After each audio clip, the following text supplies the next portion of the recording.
दोस्तों, ये बहुत पहले की बात है।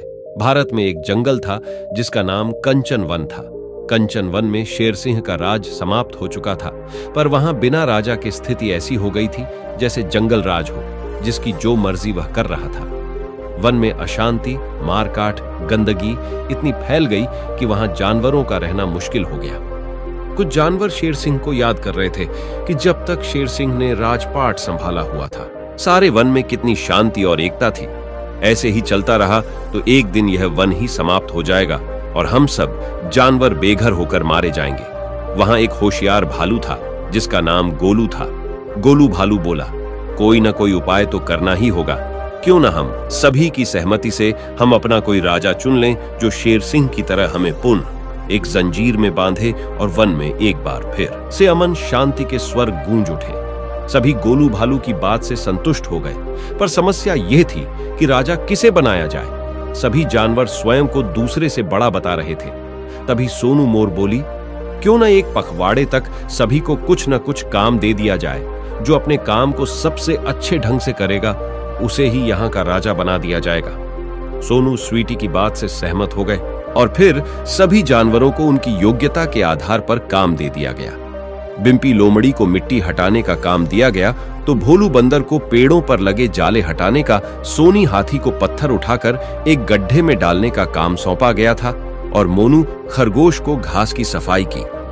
जब एक पखवाड़ा बीत गया तो सभी जानवर अपने अपने कार्यों का ब्यौरा लेकर एक मैदान में एकत्रित हो गए। सभी जानवरों ने अपना काम बड़ी सफाई और मेहनत से पूरा किया था। सिर्फ सोनू हाथी था जिसने एक भी पत्थर गड्ढे में नहीं डाला था। अब एक समस्या फिर खड़ी हो गई कि आखिर किसके काम को सबसे अच्छा माना जाए। बुद्धिमान मोनू खरगोश ने युक्ति सुझाई, क्यों न मतदान करा लिया जाए। जिसे सबसे ज्यादा मत मिलेंगे उसे ही हम राजा चुन लेंगे। अगले दिन सुबह सुबह चुनाव रख लिया गया और एक बड़े मैदान में सभी पशु पक्षी मत देने के लिए उपस्थित हो गए। मतदान समाप्त होने के 1 घंटे पश्चात मतों को गिनने का काम शुरू हुआ। यह क्या, सोनू हाथी गिनती में सबसे आगे चल रहा था और जब मतों की गिनती समाप्त हुई तो सोनू हाथी सबसे ज्यादा मतों से विजयी हो गया। सभी जानवर एक दूसरे का मुंह ताक रहे थे। तभी पक्षीराज गरुड़ वहां उपस्थित हुए और उपस्थित सभी जानवरों को संबोधित करते हुए बोले, सोनू हाथी प्रतिदिन पत्थर लेकर गड्ढे तक जाता था, किंतु जब उसने देखा कि उस गड्ढे में मेरे अंडे रखे हुए हैं तो वह पत्थरों को उसमें न डालकर पास ही जमीन पर एकत्रित करता रहा। सोनू ने अपने राजा बनने के लालच को छोड़ एक जीव को बचाना ज्यादा उपयोगी समझा। उसकी इस परोपकार की भावना को देखकर हम पक्षियों ने तय किया कि जो अपने लालच को छोड़कर दूसरों के सुख दुख का ध्यान रखें वही सच्चे तौर पर शासक बनने का अधिकारी है।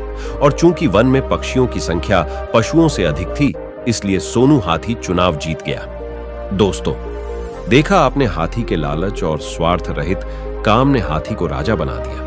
तो दोस्तों, इस कहानी से हमें यही शिक्षा मिलती है कि हमें किसी भी काम को लालच व स्वार्थ से परे होकर करना चाहिए।